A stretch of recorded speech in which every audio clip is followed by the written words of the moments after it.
আসসালামু আলাইকুম আরহামাতুল্লাহি আবারাকাতু।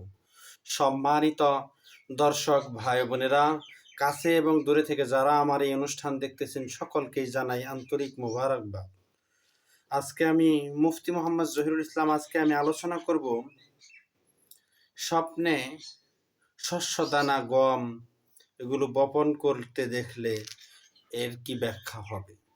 আসুন আমরা জেনে নেই তাফসিরুল আহলাম থেকে। আল্লামা মুহাম্মদ ইবনে সিরিন রহমাতুল্লাহি আলাইহি বলেন, স্বপ্নে বীজ বপন করা অবস্থায় তা যথাযথভাবে অঙ্কুরিত হতে দেখলে বুঝতে হবে সে সম্মানিত হবে। সুবহানাল্লাহ। স্বপ্নে গম দেখা কষ্টসাধ্য হালাল সম্পদের অর্থ বহন করে। গম কিনতে দেখা ছেলে সন্তান বৃদ্ধির সঙ্গে সঙ্গে অর্থ বৃদ্ধি পাওয়ার অর্থ বহন করে। সুবহানাল্লাহ। স্বপ্নে গম চাষ করতে দেখলে, যদি গম চাষ করতে দেখে, আল্লাহর সন্তুষ্টির কাজ করবে। গম তৈরির চেষ্টা জিহাদের লক্ষণ। স্বপ্নে গম রোপণ করেছে কিন্তু উৎপাদিত হয়েছে জব, তাহলে বুঝতে হবে তার বাহ্যিক অবস্থা খারাপ, ভিতরে ভালো। যদি দেখে যে সে গম বপন করেছে কিন্তু হয়েছে জব, তাহলে বুঝতে হবে তার বাহিরের অবস্থা খারাপ কিন্তু ভিতরগত অবস্থা আল্লাহ তাআলার জন্যই ভালো আছে। পক্ষান্তরে যদি স্বপ্ন দশটা দেখে জব রোপণ করেছে কিন্তু উৎপাদিত হয়েছে গম, তাহলে তার অবস্থা প্রথমটির বিপরীত। তাহলে তার বাহিরের অবস্থা ভালো কিন্তু ভিতরগত অবস্থা খারাপ। স্বপ্নে যদি গম রোপণ করে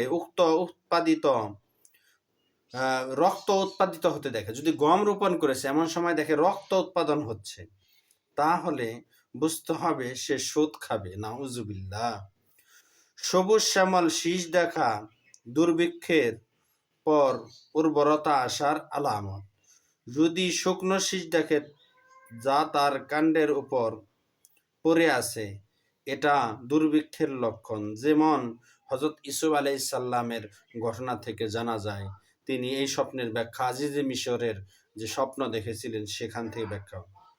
হাতে অথবা শস্য মুড়ানো উঠান অথবা সম্পদের কোনো পাত্রে শীষ সমষ্টি দেখলে, যদি কোনো তার হাতের মধ্যে অথবা তার বাড়িতে অনেক এবং কোনো ভাণ্ডের মধ্যে শীষ মোড়ানো সমষ্টি বা গম দেখতে পেলে, মালিক তা অন্যের উপার্জন থেকে অথবা শেখা কোনো জ্ঞানের মাধ্যম থেকে পাবে।